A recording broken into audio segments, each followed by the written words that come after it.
नमस्कार भाई बहनों, मेरे चैनल में आपका स्वागत है। छोटू क्लासेस विक्रमपुर में। इस चैनल में प्रीवियस ईयर क्वेश्चन अपलोड किया जाता है। प्लीज़ चैनल को सब्सक्राइब, लाइक, शेयर, कमेंट कर दीजिए।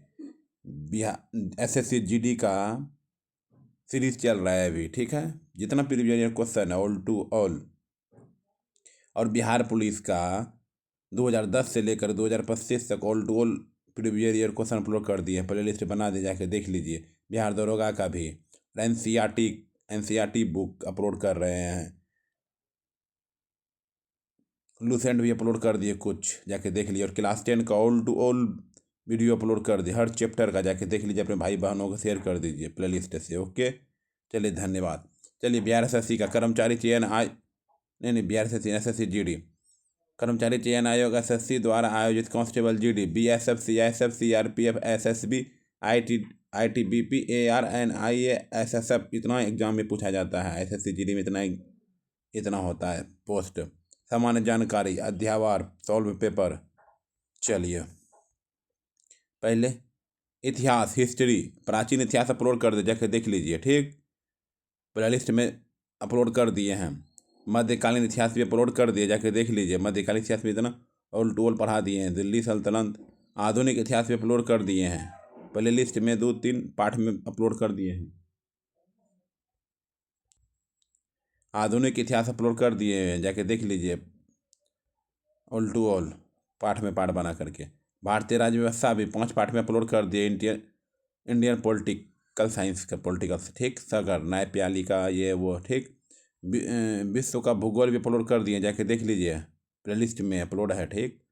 चलिए, भारत का भूगोल भी अपलोड कर दिए हैं। अर्थव्यवस्था भी, इकोनॉमिक्स भी अपलोड कर दिए हैं। साइंस का भौतिक विज्ञान, फिजिक्स अपलोड कर दिए, जाके देख लीजिए। रसायन विज्ञान का भी अपलोड कर दिए हैं। अब चलते हैं जीव विज्ञान 196 पेज नंबर, ठीक है। चलिए, चैनल पे बने रहिए, आपको अपडेट मिलते रहेगा। 196 पेज नंबर।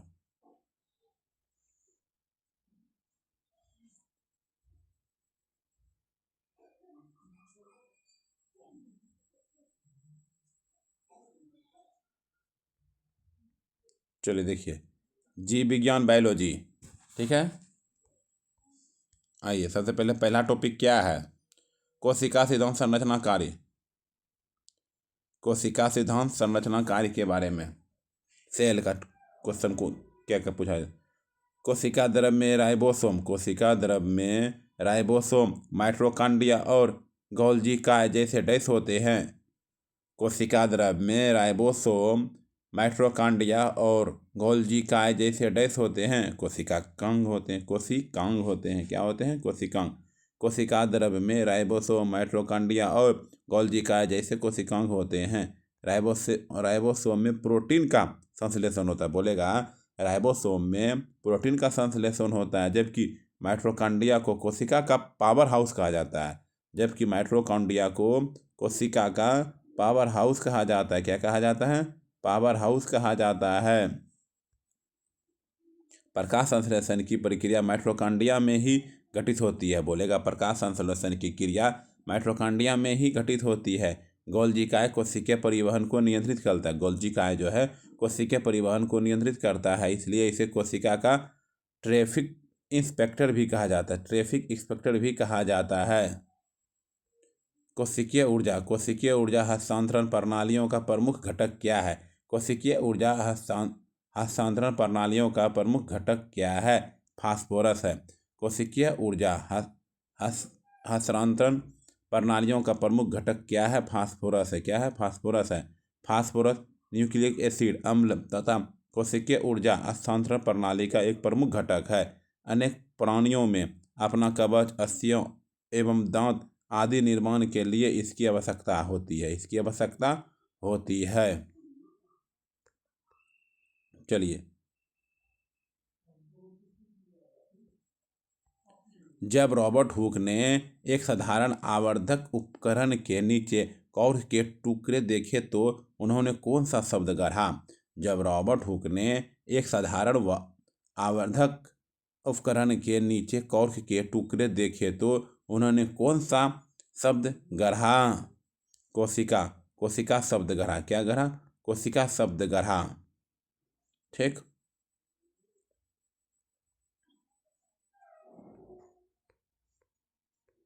डैश कोशिका की एक प्रकार की अपशिष्ट निपटान प्रणाली है। डैश कोशिका की एक प्रकार की अपशिष्ट निपटान प्रणाली है। लाइसोसोम। क्या है? लाइसोसोम है। क्या है? लाइसोसोम है।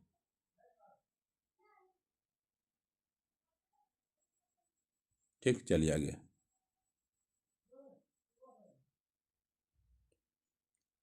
केंद्रक के एक केंद्रक झिल्ली द्वारा डैश अलग होता है। केंद्रक झिल्ली द्वारा डैश अलग होता है। कोशिका द्रव्य भी अलग होता है। क्या होता है? कोशिका द्रव्य। केंद्रक झिल्ली द्वारा केंद्रक को कोशिका द्रव्य से अलग किया जाता है। एक कोशिका सभी जीवित जीवों के जीवन की एक बुनियादी संरचना और क्रियात्मक इकाई है। क्या बोला? एक कोशिका सभी जीवित जीवों के जीवन की एक बुनियादी संरचना और क्रियात्मक इकाई है। केंद्रक में एक दोहरे परत का आवरण होता है। केंद्रक में एक दोहरे परत का आवरण होता है जिसे केंद्रक झिल्ली या केंद्रक आवरण कहा जाता है। केंद्रक झिल्ली या केंद्रक आवरण कहा जाता है, जो केंद्रक की कोशिका के द्रव्य से अलग करता है। केंद्रक झिल्ली में छिद्र होते हैं। केंद्रक झिल्ली में छिद्र होते हैं जो जो जो पदार्थ को केंद्रक के अंदर से बाहर निकाल अर्थात कोशिका द्रव्य को स्थानांतरित करने में अनुमति देता है। केवल पादप कोशिका में मौजूद होते हैं। डैश केवल पादप कोशिका में मौजूद होते हैं। क्या चीज़ है जो केवल पादप कोशिका में ही मौजूद रहते हैं? प्लास्टिड। प्लासिडट सभी पौधे कोशिकाओं में पाए जाने वाला कोशिका अंग है। ये पौधे के विशिष्ट रंग प्रदान करते हैं। ये पौधे को विशिष्ट रंग प्रदान करते हैं। ये 3 प्रकार के होते हैं। क्या होते हैं? ये 3 प्रकार के होते हैं। क्लोरोप्लास्ट। क्लोरोप्लास्ट क्या करता है? इसमें क्लोरोफिल हरा वर्णक होता है। क्लोरोप्लास्ट इसमें क्लोरोफिल हरा वर्णक होता है। क्रोमोप्लास्ट में कैरोटीनाइट लाल, पीला और नारंगी वर्णक होता है। ल्यूकोप्लास्ट में रंगहीन प्लास्ट होता है जो मुख्य रूप से एक पादप कोशिका में खाद्य पदार्थों को संग्रहित करता है। माइटोकॉन्ड्रिया डैश झिल्ली बनी होती। माइटोकॉन्ड्रिया डैश झिल्ली बनी होती है। 2 माइटोकॉन्ड्रिया डैश झिल्ली बनी होती है। 2 माइटोकॉन्ड्रिया की खोज वर्ष 1890 में अल्टमैन नामक वैज्ञानिक ने की थी। यह कोशिका द्रव्य में पाई जाती है। यह कोशिका द्रव्य में कणों, सूत्रों, छड़ों और गोलकों के रूप में बिखरी रहती है। प्रत्येक माइटोकॉन्ड्रिया एक बाहरी झिल्ली एक अंततः झिल्ली के चारों ओर घिरी रहती। क्या होती है? घिरी रहती है। कोशिका की आत्मघाती थैलियाँ किसे कहा जाता है? कोशिका की आत्मघाती थैलियाँ किसे कहा जाता है? लाइसोसोम। कोशिका की आत्मघाती थैलियाँ किसे कहा जाता है? लाइसोसोम। लाइसोसोम झिल्ली से घिरी हुई संरचना होती है। लाइसोसोम झिल्ली से घिरी हुई संरचना होती है जिसमें पाचक एंजाइम होते हैं। कोशिका के अंदर आने वाले बाहरी पदार्थ जैसे बैक्टीरिया अथवा भोजन तथा पुराने अंगक लाइसोसोम में चले जाते हैं जो उन्हें छोटे छोटे टुकड़ों में तोड़ देते हैं। कोशिकीय चयापचय में व्यवधान के कारण जब कोशिका क्षतिग्रस्त या मृत हो जाती है तो लाइसोसोम फट जाता है और एंजाइम अपनी ही कोशिकाओं को पाचित कर देते हैं। इसलिए लाइसोसोम को कोशिका की आत्मघाती थैली कहा जाता है। कोशिका को की आत्मघाती थैली कहा जाता है।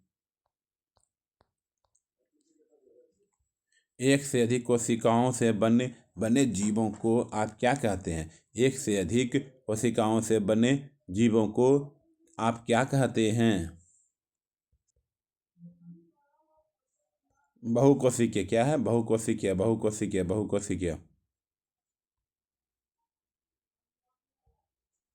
केवल एकल कोशिकाओं से बने जीवों को एक कोशिकीय तथा एक से अधिक कोशिकाओं से बने जीवों को बहुकोशिकीय जीव कहते हैं। पादप कोशिका में डैश प्राथमिक रूप से अंगक है। पादप कोशिका में डैश प्राथमिक रूप से अंगक हैं, जिसमें स्टार्च, तेल तथा प्रोटीन जैसे पदार्थ संचित होते हैं। ल्यूकोप्लास्ट क्या है? ल्यूकोप्लास्ट पत्तियों की कोशिकाओं में आप लवक कहाँ पाएंगे? पत्तियों की कोशिका में आप लवक कहाँ पाएंगे? कोशिका द्रव में। पत्तियों की कोशिकाओं में आप लवक कहाँ पाएंगे? कोशिका द्रव में। प्लाज्मा झिल्ली के अंदर डैश एक तरल पदार्थ है। प्लाज्मा झिल्ली के अंदर डैश एक तरल पदार्थ है। कोशिका द्रव्य क्या है? कोशिका द्रव्य। एक कोशिका की प्लाज्मा झिल्ली के अंदर उपस्थित तरल पदार्थ कोशिका द्रव्य होता है। क्या होता है? कोशिका द्रव्य होता है। निम्न में से वैज्ञानिक के कोशिका में पाए जाने वाले द्रव्य पदार्थ के लिए प्रोटोप्लाज्म शब्द का उपयोग किया। निम्न में से किस वैज्ञानिक ने कोशिका में पाए जाने वाले द्रव पदार्थ के लिए प्रोटोप्लाज्म शब्द का उपयोग किया? प्रुकिंजे। प्रोटोप्लाज्मा शब्द का उपयोग प्रुकिंजे 1839 में किया था। प्रोटोप्लाज्मा कोशिका की जीवित सामग्री है। यह मुख्य रूप से न्यूक्लिक अम्ल, प्रोटीन, लिपिड और कार्बोहाइड्रेट जैसे जैव अणुओं से बना होता है। इसमें अकार्बनिक लवण और पानी के अणु पाए जाते हैं। प्रोटोप्लाज्म कोशिका झिल्ली से घिरा होता है। क्या होता है? घिरा होता है। डैश को कोशिका पावर हाउस कहा जाता है। डैश को कोशिका का पावर हाउस कहा जाता है। माइटोकॉन्ड्रिया। डैश को कोशिका का पावर हाउस कहा जाता है। जीवाणु एवं नीलहरित शैवाल को छोड़कर से सभी सजीव, पादप एवं जंतु कोशिकाओं के कोशिका द्रव्य में वो नियमित रूप से बिखरे हुए दोहरी झिल्ली आबद्ध कोशिकाओं की सूत्रकणिका या माइटोकॉन्ड्रिया कहते हैं। इसे कोशिका का पावर हाउस भी कहा जाता है। इसे कोशिका का पावर हाउस भी कहा जाता है। एक यूकेरियोटिक कोशिका में एक नाभिक सहित झिल्ली से बंधे अंग होते हैं जो कोशिकीय प्रक्रियाओं को डैश में कार्य करने में सहायक है।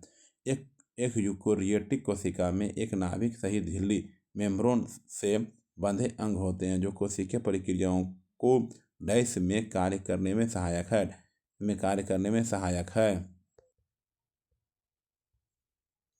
अलगाव क्या है? अलगाव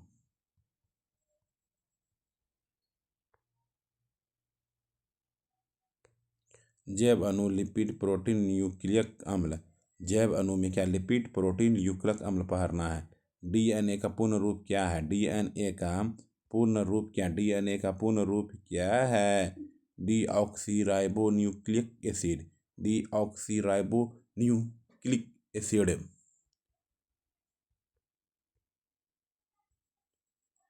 डीएनए सजीव कोशिकाओं के अणुओं में पाए जाने वाले तंतुनुमा अणु हैं।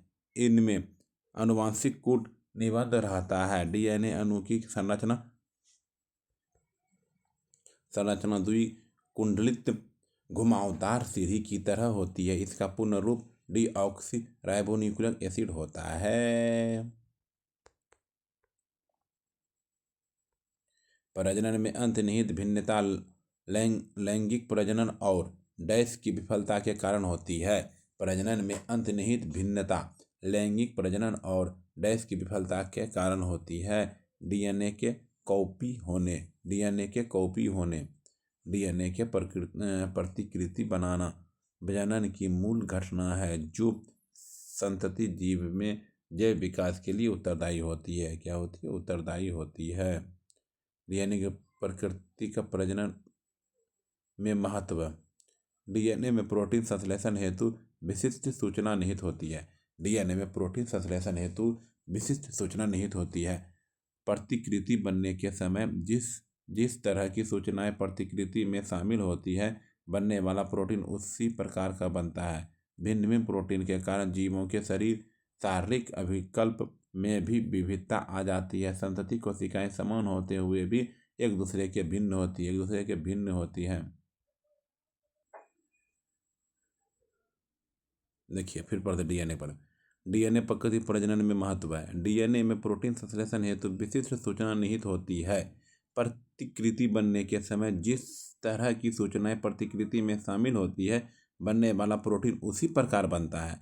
भिन्न भिन्न प्रोटीन के कारण जीवों के शारीरिक अभिकल्प में भी विविधता आ जाती है। संतति कोशिकाएं समान होते हुए भी एक दूसरे से भिन्न होती है। निम्नलिखित में से कौन प्रोटीन का एक प्रमुख स्रोत नहीं है? निम्नलिखित में से कौन प्रोटीन का एक प्रमुख स्रोत नहीं है? गेहूं प्रोटीन का स्रोत नहीं है। गेहूं प्रोटीन का स्रोत नहीं है। सोयाबीन, चना, मांस, मछली, अंडा, दूध प्रोटीन के अच्छे स्रोत हैं। पौधे से मिलने वाले खाद्य पदार्थों में सोयाबीन में सबसे अधिक मात्रा में प्रोटीन पाया जाता है। इसमें 40% से अधिक प्रोटीन होती है। गेहूं में भी प्रोटीन पाया जाता है, किंतु इसकी मात्रा बहुत कम होती है, लगभग 3 से 5%। एक गेंडे के सींग और मानव बाल में मौजूद संरचना प्रोटीन का नाम क्या है? एक गेंडे के सींग और मानव बाल में मौजूद संरचनात्मक प्रोटीन का नाम क्या है? प्रोटीन का नाम क्या है? कैराटीन। क्या है? कैराटीन है। मानव भोजन का मुख्य अवयव प्रोटीन है। अमीनो अम्ल कई तरह के प्रोटीन का निर्माण करते हैं। प्रोटीन शारीरिक स्वास्थ्य में तथा मानव में रोग प्रतिरोधक क्षमता बढ़ाने का कार्य करते हैं।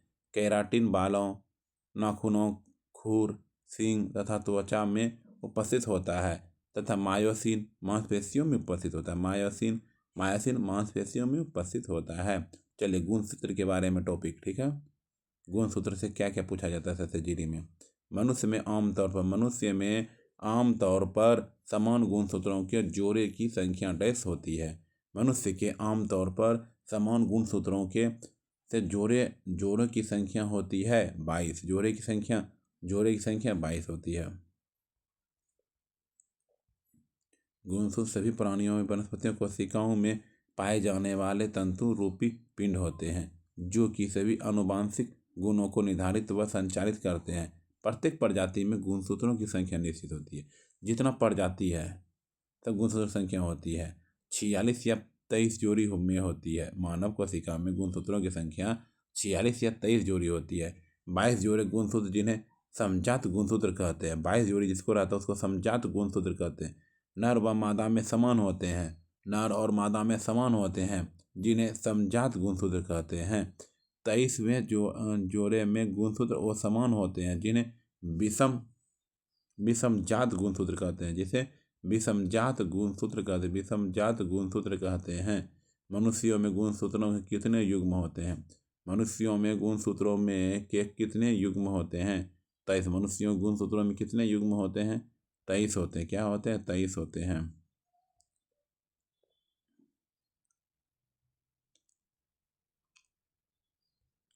मानव लिंग गुणसूत्र बच्चे का लिंग निर्धारण करते हैं। मानव लिंग गुणसूत्र बच्चे का लिंग निर्धारण करते हैं। जहाँ XX का परिणाम होता है लड़की। क्या होता है? लड़की होता है, लड़की।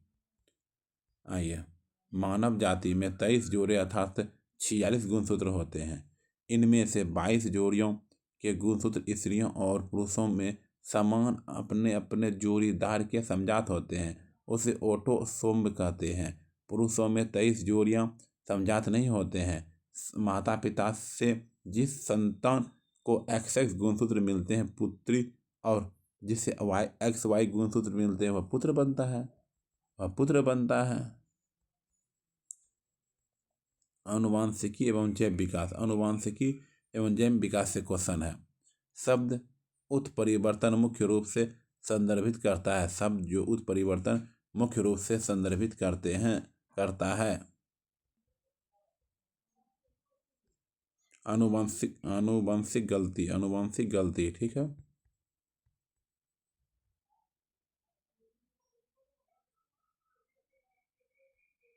किसी जीवन के आधार युग्म अनुक्रम में परिवर्तन की प्रक्रिया क्या कहलाती है? किसी जीवन के आधार युग्म अनुक्रम में परिवर्तन की प्रक्रिया क्या कहलाती है? उत्परिवर्तन कहलाती है। विकासवाद का सिद्धांत निम्नलिखित में से किसने दिया? विकासवाद का सिद्धांत निम्नलिखित में से किसने दिया था? चार्ल्स रॉबर्ट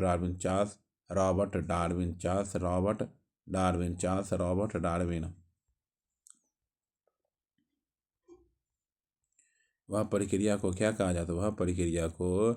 क्या कहा जाता है जिसके द्वारा आनुवंशिकी रूप से समान व्यक्ति पैदा किए जा सकते हैं? उस प्रक्रिया को क्या कहा जाता है जिसके द्वारा आनुवंशिकी रूप से समान व्यक्ति पैदा किए जा सकते हैं? क्लोनिंग।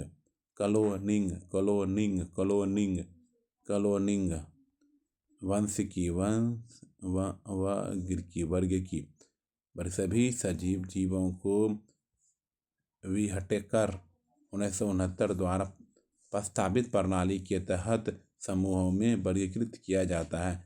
सभी सजीव जीवों में विहटकर 1969 द्वारा प्रस्तावित प्रणाली के तहत समूहों में वर्गीकृत किया जाता है। 5 वर्गीकृत किया जाता है।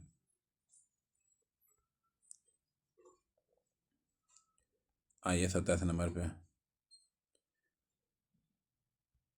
भारतीय उपमहाद्वीप में पाए जाने वाले अजादीरा चट्टा इंडिका किस सदाबहार पेड़ से वनस्पतिक नाम है? भारतीय उपमहाद्वीप में पाए जाने वाले अजादीरा चट्टा इंडिया किस सदाबहार पेड़ का वनस्पतिक नाम है? नीम है। क्या है? नीम। देखिए, जंतु जगह का क्वेश्चन।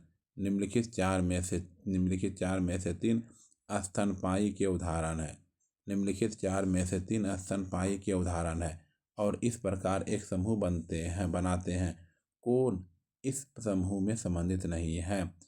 पेंगुइन। निम्नलिखित 4 में से 3 स्तनपायी के उदाहरण है और इस प्रकार एक समूह बनते हैं। कौन इस समूह के संबंधित नहीं है? पेंगुइन। निम्नलिखित में से कौन बहुकोशिकीय जानवर नहीं है? अमीबा। निम्नलिखित में से कौन बहुकोशिकीय जानवर नहीं है? अमीबा। ठीक है। अमीबा एक अत्यंत सरल प्रकार का एक कोशिकीय जीव प्रोटोजोआ है जिसकी अधिकांश जातियां नदियां एवं तालाबों आदि में पाए जाते हैं, जबकि बिल्ली, मनुष्य और घोड़ा बहुकोशिकीय प्राणी है। निम्नलिखित में से कौन सा बहुकोशिकीय जीव है? निम्नलिखित में से कौन सा एक बहुकोशिकीय जीव है? स्पंज बहुकोशिकीय जीव है। स्पंज एक बहुकोशिकीय जीव है। संघ पोरीफेरा में आने वाले जंतुओं को साधारणतः स्पंज कहा जाता है। ये बहुधा समुद्री आवास में पाए जाते हैं। यह एकमात्र ऐसे जंतु हैं जो चल फिर नहीं सकते हैं। यह लाल एवं हरे आदि कई रंगों में पाए जाते हैं। उदाहरण साइकॉन। ठीक है। निम्नलिखित में से कौन शीत रक्तक प्राणी नहीं है? निम्नलिखित में से कौन सा शीत रक्तक प्राणी नहीं है?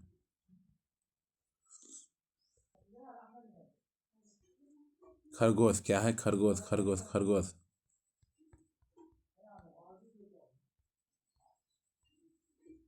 खरगोश शीत रक्त प्राणी नहीं है।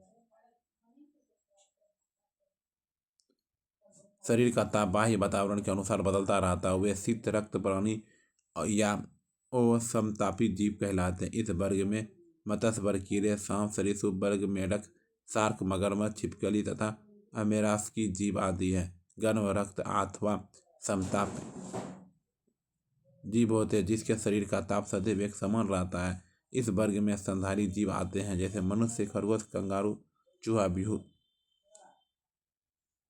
ऊँटों के बारे में इनमें से कौन सा कथन गलत है? ऊँटों के बारे में इनमें से कौन सा कथन गलत है? उन्हें बहुत पसीना आता है।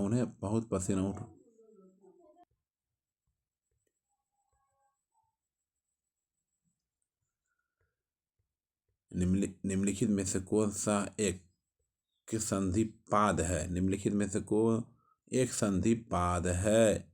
सहस्त्रपाद। सत्रपाद।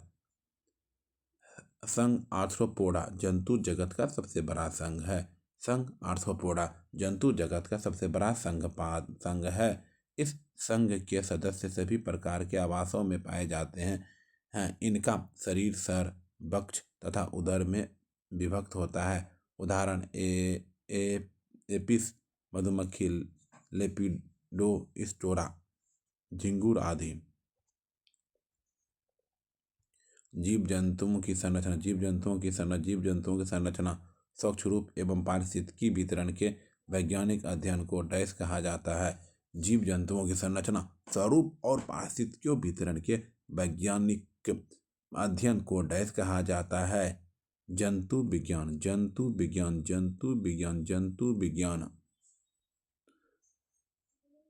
जीव विज्ञान बायोलॉजी की दो शाखाएं, वनस्पति विज्ञान बॉटनी एवं जंतु विज्ञान जूलॉजी। वनस्पति विज्ञान में जहाँ पेड़ पौधे के विकास एवं उनकी आंतरिक संरचनाओं का अध्ययन करते हैं, वही जंतु अथवा प्राणी विज्ञान के जीव जंतु की शारीरिक संरचना एवं उनके उद्भव, विकास का, पारिस्थितिकी वितरण का अध्ययन करते हैं। निम्नलिखित में से कौन सा जंतु अपनी त्वचा द्वारा श्वसन करते हैं? निम्नलिखित में से कौन सा जंतु अपनी त्वचा द्वारा श्वसन करते हैं? मेढक। निम्नलिखित कौन सा जंतु त्वचा से श्वसन सांस लेते हैं? केचुए और मेढक अपनी त्वचा से सांस लेते हैं।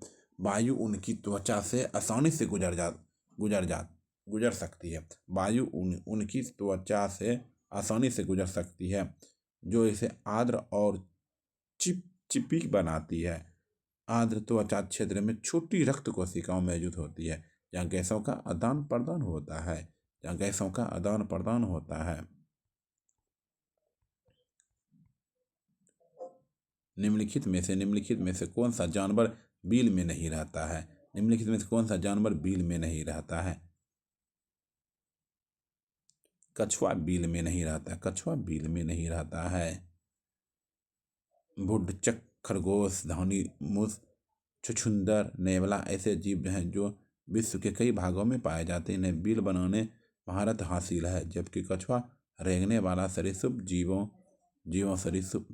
जीवों श्रेणी में आता है।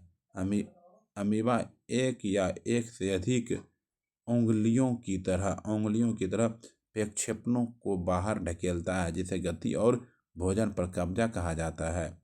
अमीबा एक या एक से अधिक उंगलियों की तरह प्रक्षेपणों को बाहर ढकेलता है, जिसे गति और भोजन पर कब्जा कहा जाता है। स्यूडोपोडिया।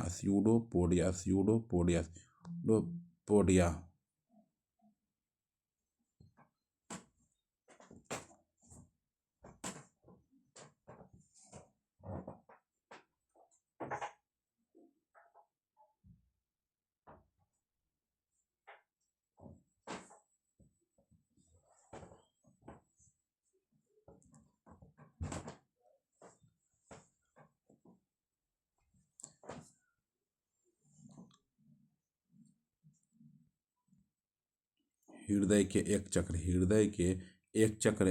एक कार्डियक साइकिल में मछली के हृदय से रक्त कितनी बार गुजरता है? हृदय के एक चक्र एक कार्डियक साइकिल में मछली के हृदय से रक्त कितनी बार गुजरता है? एक बार गुजरता है। क्या जरूरत है? एक बार गुजरता है। निम्नलिखित में से कौन सा पशु जुगाली नहीं करता? निम्नलिखित में से कौन सा पशु जुगाली नहीं करता है? सुअर जुगाली नहीं करता है। सुअर जुगाली नहीं करता है।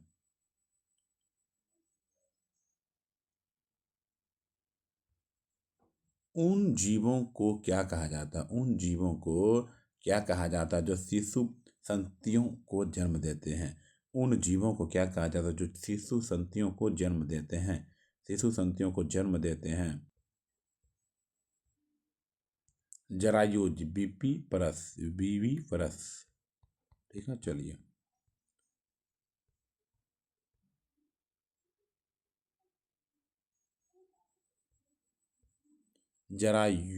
जरायुजता विपिपरस प्रजनन की एक विधि है जिनमें बच्चों के भ्रूण का विकास मां के शरीर के अंदर होता है। विपरीत जरायुजता को भ्रूण का पोषण मां के शरीर के उपस्थित अपरा के माध्यम से होता है। क्या होता है? अपरा के माध्यम से होता है। निम्नलिखित में से किस जलीय जंतु में फेफड़े नहीं होते? निम्नलिखित में से किस जलीय जंतु में गलफड़े नहीं होते? बेहेल में गलफड़े नहीं होती हैं। बेहेल झेल और डॉल्फिन ऐसे समुद्री स्तनधारी जीव हैं जिनके पास गिल्स, गलफड़े नहीं होते। गिल्स बोलो या गलफड़े दोनों की है, बल्कि ये फेफड़ों में सांस लेते हैं, फेफड़ों से सांस लेते हैं। इनके सिर के ऊपर एक छोटा छिद्र होता है जिसे ब्लोहोल कहते हैं,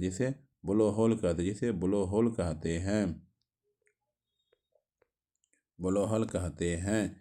इसी के माध्यम से बेहल सांस लेती है। ऑक्टोपस, क्लोनोफिश और स्क्विड के मछलियों की तरह गिल्स पाए जाते हैं।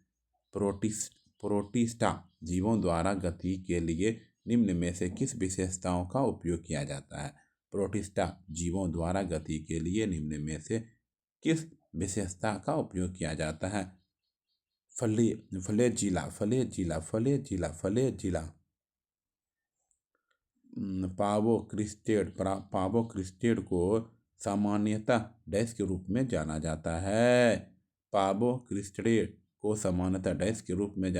है। मोर के रूप में जाना जाता है। पावोक्रिस्टेड मोर के रूप में, कैनिस ल्यूपस फेमिलियोसस कुत्ता के रूप में, कोलमिडी कबूतर के रूप में, अंगुरुगुटान वन मानुस के रूप में। पैरामीशियम में डैश के द्वारा प्रजनन होता है। द्विविखंडन। पैरामीशियम में डैश के द्वारा प्रजनन होता है। द्विविखंडन।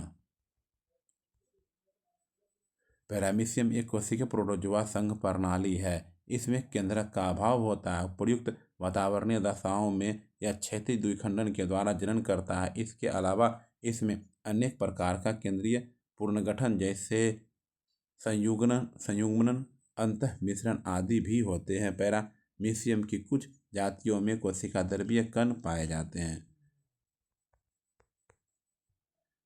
डैश सबसे छोटा जीवित पक्षी है। हमिंगबर्ड। डैश सबसे छोटा जीवित पक्षी है। हमिंगबर्ड विश्व की सबसे छोटी चिड़िया है। बर्ड को हिंदी में गुंजन पक्षी कहते हैं। यह सबसे छोटे पक्षियों का कुल है जिसे ट्रोक्लिलिडी कहते हैं। इसका वैज्ञानिक नाम नेक्टरिलिया एशियाटिका। यह उत्तरी अमेरिका के तटीय इलाकों में पाई जाती है।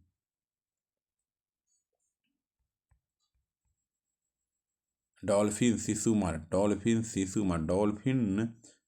और बेहेल मछलियों को क्या कहा जाता है? डॉल्फिन व शिशुमार और बेहेल मछलियों को क्या कहा जाता है? सेटासिन कहा जाता है।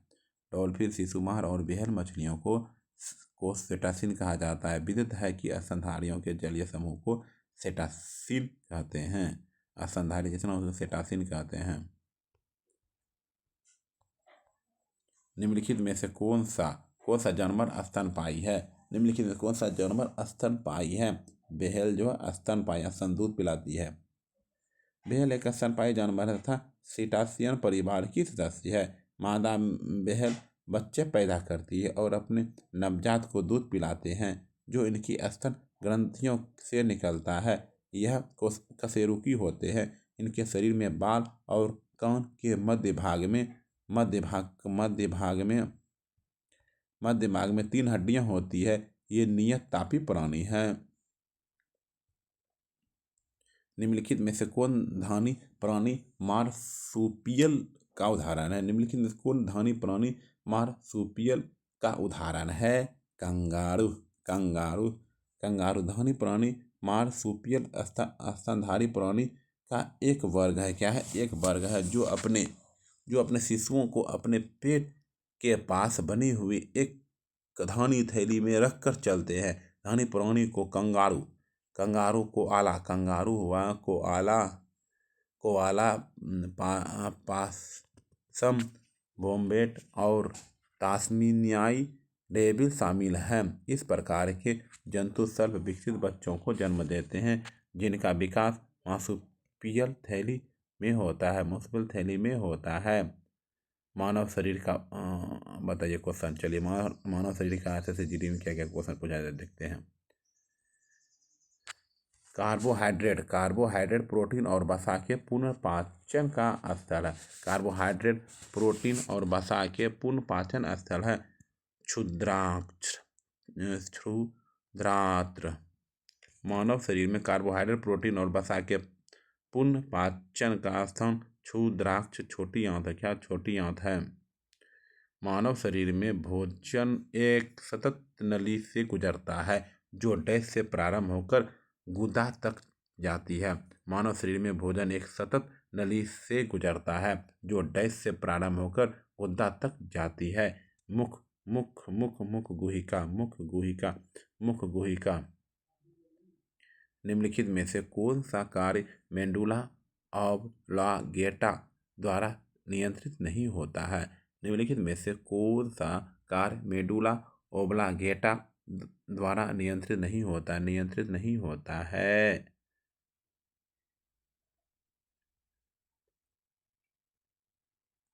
ताली बजाना। क्या है ताली बजाना।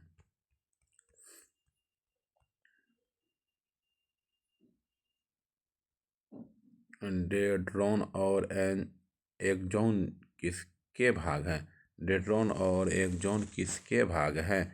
तंत्रिका तंत्र के क्या है। तंत्रिका तंत्र के भाग हैं। एक विज्ञान है जिसमें शरीर की संरचना का अध्ययन किया जाता है। विज्ञान है जो शरीर की संरचना का अध्ययन किया जाता है। एनाटॉमी जो है शरीर संरचना का अध्ययन करता है। पॉलियोबॉटनी पुराने पेड़ों का अध्ययन करता है। साइटोलॉजी कोशिका विज्ञान का अध्ययन करता है। पोलियोलॉजी पौधे में परागण का अध्ययन करता है। इंसान की आँख कैमरे की तरह होती है। इनकी लेंस प्रणाली, जिसे कहा जाता है प्रकाश संवेदी स्क्रीन पर प्रतिबिंब बनाती है। रेटिना क्या है। रेटिना है। इंसान की आँख कैमरे की प्रणाली पर कार्य करती है। इसकी लेंस प्रणाली को रेटिना कहा जाता है, जो प्रकाश के संवेदी स्क्रीन पर प्रतिबिंब बनाती है। रेटिना आँख के पिछले पर्दे को कहते हैं। आँख की प्रणाली एक लेंस की सहायता से इस पैनल पर सामने का दृश्य प्रकाश रूप में उतारित होती है और पटल लगभग फिल्म कैमरा की भांति उसे रासायनिक एवं विद्युत अभिक्रियाओं के श्रेणी में को भेजा जाता है। निम्नलिखित में से कौन सा जोड़ा सही है। पिवटल जोड़ गर्दन सिर। पिवटल जोड़ गर्दन और सिर।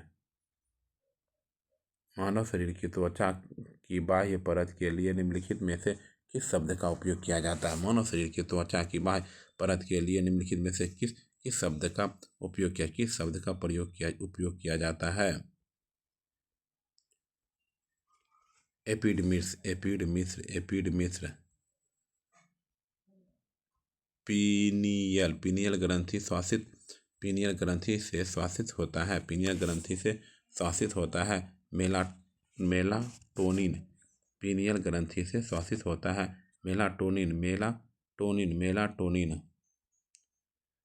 अधिवृक्क ग्रंथियों मानव शरीर के किस अंग में स्थित होती है। अधिवृक्क ग्रंथियों मानव शरीर के किस अंग में स्थित होती है।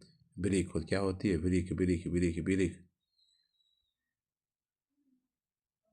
वसा ऊतक मानव शरीर में पाए जाने वाला किस प्रकार का ऊतक है। संयोजी ऊतक है।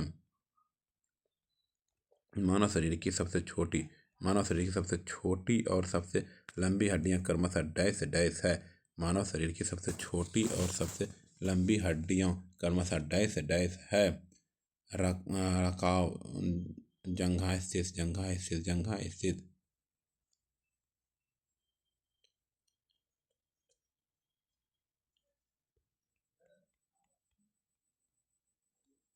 मानव शरीर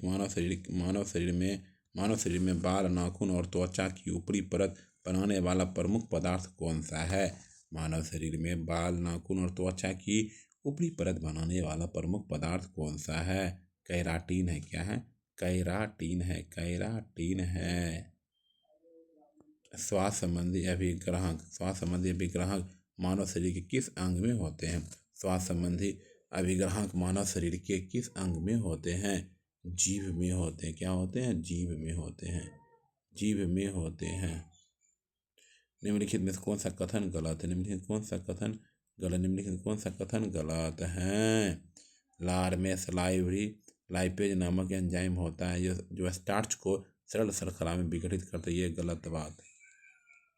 सही कौन है? आमाशय से भोजन छोटी आंत में प्रवेश करता है। आमाशय से भोजन जो है छोटी आंत में प्रवेश करता है।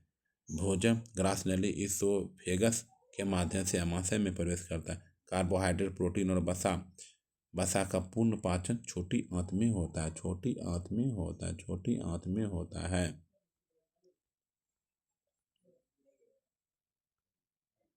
निम्नलिखित में से कौन सा अंग मानव नेत्र की संरचना से संबंधित है? निम्नलिखित में से कौन सा अंग मानव नेत्र की संरचना से संबंधित है? परितारिका आइरिस, परितारिका आइरिस अंग मानव नेत्र की संरचना से संबंधित है। आइरिस कार्निया के पीछे एक रंगीन और पारदर्शी झिल्ली है। स्टीरियोसिपस से जुड़ी एक विशेषता है आंख। स्टीरियोपिपस से जुड़ी एक विशेषता है आंख है। क्या है? आंख है। धमनियाँ छोटी छोटी नलिकाओं में विभाजित होती है। ऊतकों तक पहुँचने पर वे और अधिक पतली नलियों में विभाजित हो जाती है, जिन्हें कहा जाता है धमनियाँ।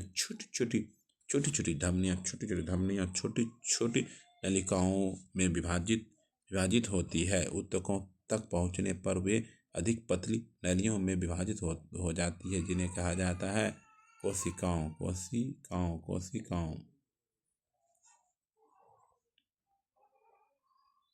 शिशुओं में जन्म के समय निम्नलिखित में से कौन सी हड्डी होती है? शिशुओं में जन्म के समय निम्नलिखित में कौन सी हड्डी होती है? शिशु जिस समय जन्म होता है, जानुका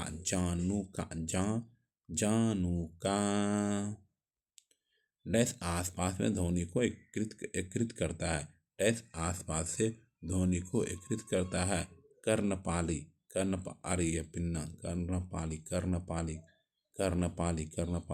डैश कंधे की त्रिकोणीय मांसपेशियां हैं। डैश कंधे की त्रिकोणीय मांसपेशियां हैं। डेल्टोइड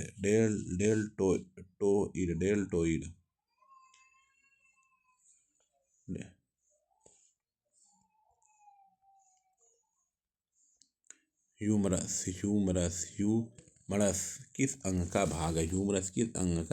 भाग है? बाह का। क्या है? ह्यूमरस बाह का भाग है।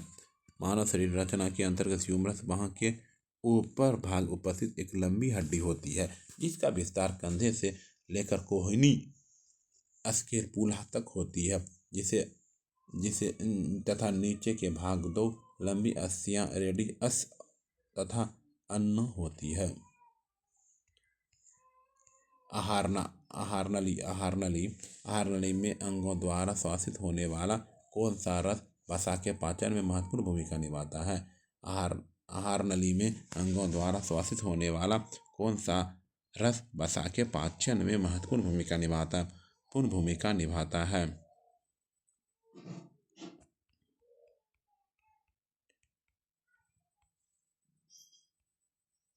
पीतरस या अग्नाशयी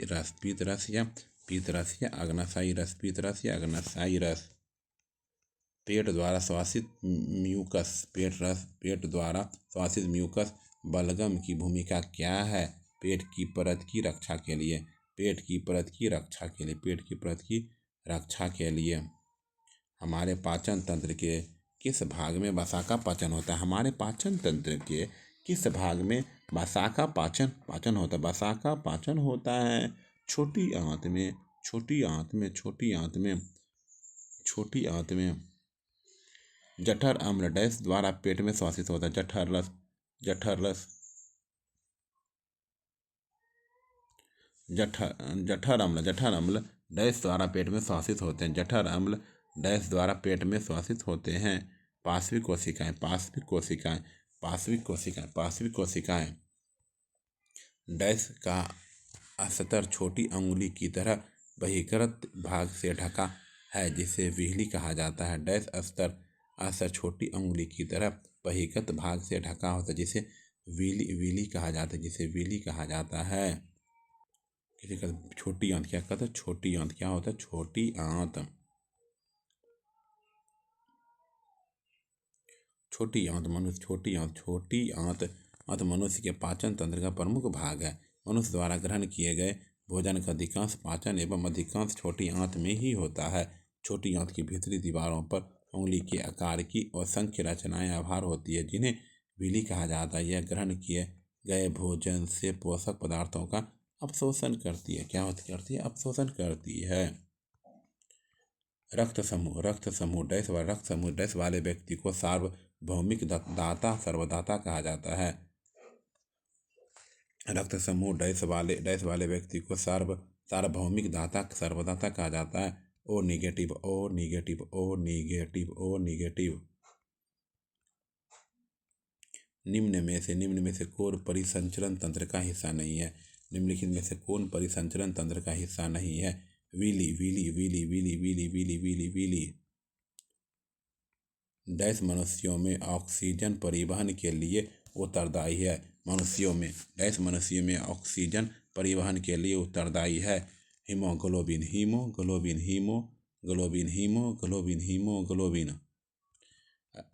जब रक्त प्रभाव में कैल्शियम की मात्रा अधिक हो जाती है तो मनुष्यों में निम्नलिखित में से किस ग्रंथि द्वारा कैल्सिटोनिन हार्मोन का स्राव होता है? जब रक्त प्रभाव में कैल्शियम की मात्रा अधिक हो जाती है तो मनुष्यों में निम्नलिखित में से किस ग्रंथि द्वारा कैल्सिटोनिन हार्मोन का स्राव होता है? थायराइड, थायराइड, थायराइड होता है। क्या होता है? थायराइड होता है, थायराइड होता है।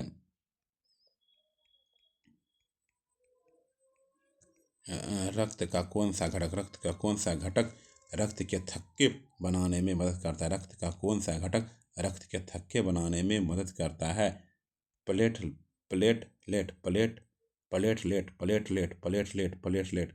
कौन सा सूत्र प्रणाली का हिस्सा नहीं है? कौन सा मूत्र प्रणाली का हिस्सा नहीं है? ब्रांकाई। डैश मस्तिष्क तंत्र का एक हिस्सा है? डैश मस्तिष्क तंत्र का एक हिस्सा है? तंत्रिका।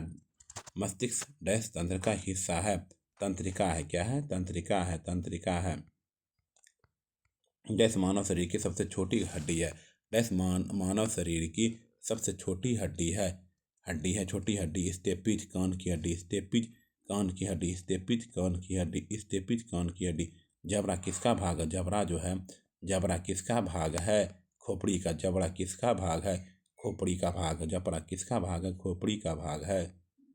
कौन सी मांसपेशी कनपट्टी की हड्डी को जबड़े से जोड़ती है? कौन सी मांसपेशी कनपट्टी की हड्डी को जबड़े से जोड़ती है? सेटर।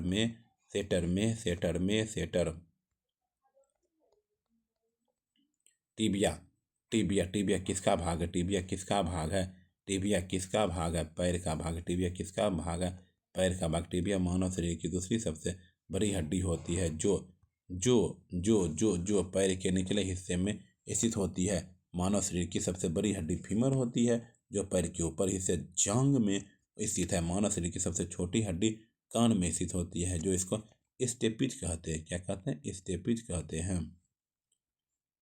कोशिकस का भाग। कोशिक्स का डैश भाग है? मेरुदंड। क्या है? मेरुदंड है। निम्न में से कौन सा अंतःश्वासी तंत्र का हिस्सा नहीं है? निम्न में से कौन सा अंत श्वासी तंत्र का हिस्सा नहीं है? लाल ग्रंथि क्या है? लाल ग्रंथि, लाल ग्रंथि, लाल ग्रंथि, लाल ग्रंथि। कौन सी ग्रंथि अंत श्वासी ग्रंथियों के कार्य को नियंत्रित करती है? कौन सी ग्रंथि अन्य अंत श्वासी ग्रंथियों को कार्य को नियंत्रित करती है? पीयूष पिट्यूटरी ग्रंथि, पीयूष को ही पिट्यूटरी ग्रंथि कहते हैं। ठीक है, पीयूष पिट्यूटरी ग्रंथि। चलिए विटामिन, पोषक एवं संबंधित रोग अगले पाठ में मिलते हैं। Okay, thank you. अगले पाठ में बायोलॉजी का अगला पाठ है, जीडी का अगला पार्ट 2 में। ठीक है, channel subscribe, like, share, comment कर दीजिए प्लीज़। अपने दोस्तों में शेयर कर दिए, सब्सक्राइब करने बोल दीजिए, सपोर्ट में।